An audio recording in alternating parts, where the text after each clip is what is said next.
Assalamualaikum warahmatullahi wabarakatuh. Saya, Mayang Permatasari, akan memaparkan hasil demonstrasi kontekstual modul 3.1 pengambilan keputusan yang bertanggung jawab. Tujuan pembelajaran khusus. CGP dapat melakukan suatu analisis atas penerapan proses pengambilan keputusan berdasarkan pengetahuan yang telah dipelajarinya tentang berbagai paradigma, prinsip, pengambilan dan pengujian keputusan di sekolah asal masing-masing dan di sekolah atau lingkungan lain. Berikut adalah panduan pertanyaan saat wawancara. Dalam pendidikan penggerak, ciptakan generasi unggul penopang bangsa. Mari bergerak, lekas bergerak, dan selalu bergerak. Perkenalkan, saya Duli Agustin dan rekan saya Mayang Permatasari. Kami akan melakukan wawancara untuk melaksanakan tugas modul demonstrasi kontekstual modul 3.1 pengambilan keputusan yang bertanggung jawab. Nah, kali ini kami akan mewawancarai kepala sekolah dari SDN 11 Bukit Api Puhun, Ibu Elmianti. Perkenalkan, saya Elmianti SPD, Kepala Sekolah SD 11 Bukit Api Puhun. Berikut videonya. Wawancara pertama. Untuk wawancara pertama, saya mewawancarai Kepala Sekolah SDN 11 Bukit Api Puhun, Kota Bukit Tinggi, tempat saya mengajar, bersama Ibu Elmianti SPD. Pada hari Jumat, 18 Oktober 2024, saya melakukan wawancara terhadap kepala sekolah saya terkait kegiatan atau tugas kami sebagai CGP. Dari kegiatan wawancara bersama Ibu Elmianti, saya mendapatkan ilmu dan pengalaman yang sangat berharga, terutama dalam hal pengambilan keputusan. Saya mengajukan 8 pertanyaan yang semuanya dijawab dengan sangat jelas oleh Ibu Elmianti. Untuk pertanyaan pertama, Ibu Elmianti menjawab bahwa kasus yang merupakan dilema etika adalah kasus di mana kita dihadapkan pada dua pilihan yang sangat sulit, di mana keduanya bersifat benar. Sedangkan kasus bujukan moral merupakan kasus yang agak lebih mudah dalam mengambil keputusannya, karena kasus ini bersifat benar lawan salah. Dalam menjalankan pengambilan keputusan di sekolah, Ibu Elmianti melakukan hal-hal seperti berikut. Sebelum mengambil keputusan, pertama-tama beliau melakukan identifikasi terhadap masalah yang terjadi terlebih dahulu. Kemudian siapa saja yang terlibat dan lalu mengumpulkan fakta yang ada, sehingga mampu mengambil keputusan yang tepat bagi pihak-pihak yang bermasalah. Dalam pengambilan keputusan ini, tentu saja beliau mengedepankan prinsip kekeluargaan dan musyawarah untuk mufakat. Adapun langkah-langkah yang biasa beliau lakukan adalah yang pertama dengan mengidentifikasi kasus, melihat dan mendengar situasi lingkungan sekitar, yang kedua melakukan pendekatan personal, yang ketiga mengajak diskusi bersama rekan guru dan mengambil keputusan bersama. Hal-hal yang dianggap efektif dalam pengambilan keputusan menurut Ibu Elmianti, suatu pengambilan keputusan efektif dilakukan apabila dilakukan dengan cara musyawarah dengan seluruh rekan-rekan di sekolah supaya ada keputusan bersama, sehingga masalah yang dihadapi guru dapat diketahui seluruh majelis guru dan tendik agar tidak terjadi miskomunikasi nantinya. Hal-hal yang selama ini yang merupakan tantangan dalam mengambil keputusan pada kasus dilema etika menurut Ibu Emi adalah bagaimana cara mencari solusi yang terbaik bagi semua pihak yang dengan resiko seminimal mungkin tanpa menyakiti perasaan pihak manapun. Dan tentunya beliau juga membutuhkan dukungan dari semua warga sekolah.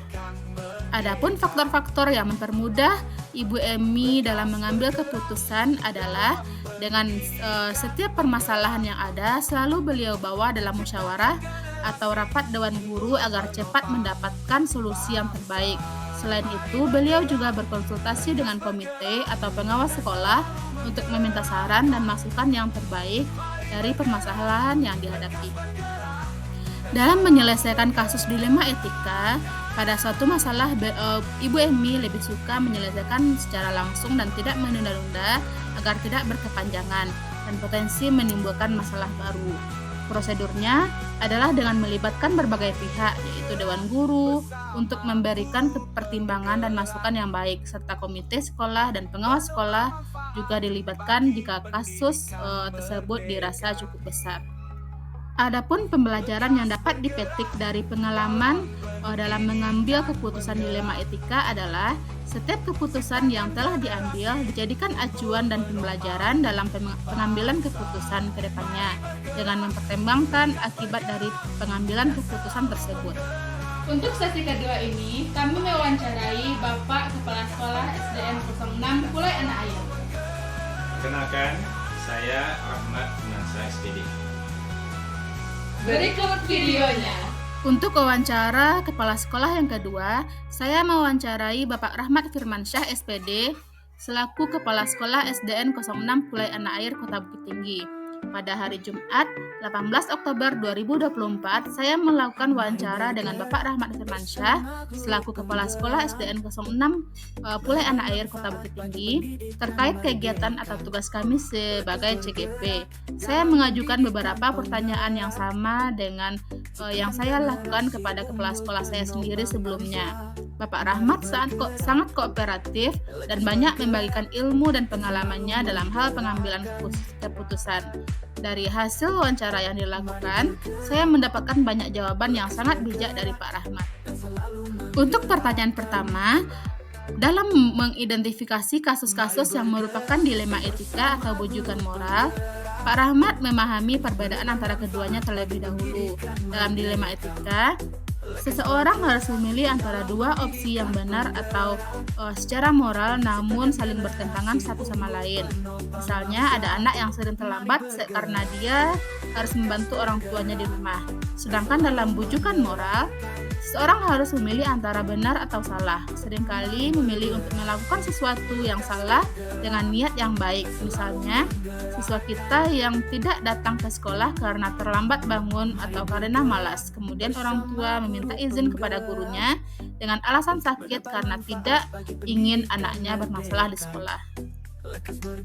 Untuk pertanyaan kedua, dalam menjalankan pengambilan keputusan di sekolah, terutama untuk kasus-kasus di mana ada dua kepentingan yang sama-sama benar atau mengandung nilai kewajiban, sebagai kepala sekolah, Pak Rahmat perlu memahami konsep dilema etika dan bujukan moral, mempertimbangkan pengambilan keputusan yang bijaksana, tidak merugikan orang lain, dan berpihak pada nilai-nilai kebajikan. Dalam hal ini, yang penting dilakukan adalah koordinasi dan musyawarah. Sebagai kepala sekolah, tentu harus berkoordinasi dan melakukan musyawarah dengan guru, pengawas sekolah, dan dinas pendidikan dalam menyikapi setiap permasalahan yang terjadi. Sebagai kepala sekolah, perlu mempertimbangkan berbagai masukan untuk mengambil keputusan yang tepat. Selain itu, dalam pengambilan keputusan dapat juga dengan bercermin dari contoh-contoh kasus yang sama yang pernah terjadi di sekolah lain dan bagaimana pengambilan keputusan yang dilakukan oleh pemimpin sekolah tersebut. Selanjutnya, langkah-langkah yang biasa dilakukan Pak Rahmat selama ini adalah dengan yang pertama, mengidentifikasi masalah tersebut. Yang kedua, mengumpulkan dan menganalisis informasi. Yang ketiga, mengidentifikasi alternatif. Yang keempat, melaksanakan keputusan. Dan yang kelima, mengevaluasi keputusan. Beberapa hal yang dianggap efektif dalam pengambilan keputusan pada kasus dilema etika menurut Pak Rahmat adalah yang pertama, pemahaman mendalam terhadap kasus yang terjadi. Yang kedua, mempertimbangkan nilai dan aturan terkait kasus tersebut. Yang ketiga, berpegang pada prinsip pengambilan keputusan melalui pertimbangan seperti berbasis hasil akhir, berbasis peraturan, atau berbasis rasa peduli. Yang keempat, berkoordinasi dan bermusyawarah kepada pihak-pihak terkait. Dan yang kelima, mempertimbangkan konsekuensi dan dampaknya terhadap keputusan yang ditetapkan. Selanjutnya, berhubungan dengan tantangan dalam pengambilan keputusan pada kasus dilema etika. Beberapa tantangan dalam pengambilan keputusan pada kasus dilema etika menurut Pak Rahmat sebagai berikut. Yang pertama, kesulitan dalam menentukan keputusan yang tepat. Yang kedua, pengaruh faktor internal dan eksternal. Yang ketiga, kesulitan dalam menyelesaikan konflik nilai. Dan yang keempat, kesulitan dalam memiliki pandangan yang jelas. Yang keenam, dalam penyelesaian kasus dilema etika, penyelesaian kasus dilema etika tidak ada ketetapan tata kala atau jadwal tertentu, namun sesuai dengan situasi yang sedang dihadapi. Dengan memahami kasus yang terjadi secara mendalam, barulah dapat ditentukan apakah langsung diselesaikan atau ditetapkan jadwal tertentu. Sebagai kepala sekolah, tetap menekankan pentingnya musyawarah, mempertimbangkan nilai-nilai kebajikan, dan evaluasi dalam penyelesaian kasus dilema etika. Dengan demikian, penyelesaian kasus dilema etika cenderung bergantung pada situasi dan nilai-nilai yang terlibat daripada mengikuti tata kala atau jadwal tertentu. Begitu menurut Pak Rahmat. Selanjutnya, faktor-faktor yang mempengaruhi pengambilan keputusan pada kasus dilema etika. Yang pertama, faktor pengalaman. Kedua, kondisi emosional. Ketiga, persepsi tentang etika dan tanggung jawab sosial. Dan yang keempat, faktor situasional. Adapun pembelajaran yang dapat diambil dari pengalaman dalam mengambil keputusan dilema etika menurut Pak Rahmat adalah: yang pertama, penting untuk memahami kasus secara mendalam dan menyimpulkan kasus yang terjadi. Yang kedua, pertimbangan yang matang dalam mengambil keputusan. Dilema etika muncul ketika terdapat dua pilihan yang benar namun saling bertentangan. Sementara bujukan moral terjadi ketika seorang dihadapkan pada pilihan antara benar dan salah. Yang ketiga, berpikir secara jernih dalam mengambil keputusan. Dan yang keempat, pentingnya koordinasi dan musyawarah. Nah, selanjutnya berikut adalah analisis dan refleksi hasil wawancara. Pertanyaan pertama, hal-hal menarik apa yang muncul dari wawancara tersebut? Pertanyaan-pertanyaan mengganjal apa yang muncul dari wawancara tersebut bila dibanding dengan wawancara yang dipelajari? Menurut saya, berdasarkan hasil wawancara yang saya lakukan, setiap kepala sekolah secara umum sudah menerapkan 4 paradigma dilema etika, 3 prinsip berpikir, dan 9 langkah pengujian keputusan yang sesuai dengan materi yang saya pelajari pada modul 3.1. Walaupun belum seluruhnya terpenuhi, namun sudah mengarah pada langkah-langkah pengambilan keputusan yang ideal. Hal-hal menarik yang muncul saat wawancara adalah sebagai berikut. Sesuai hasil wawancara yang saya lakukan, setiap kepala sekolah melakukan pengambilan keputusan dengan cara: yang pertama, melakukan identifikasi masalah.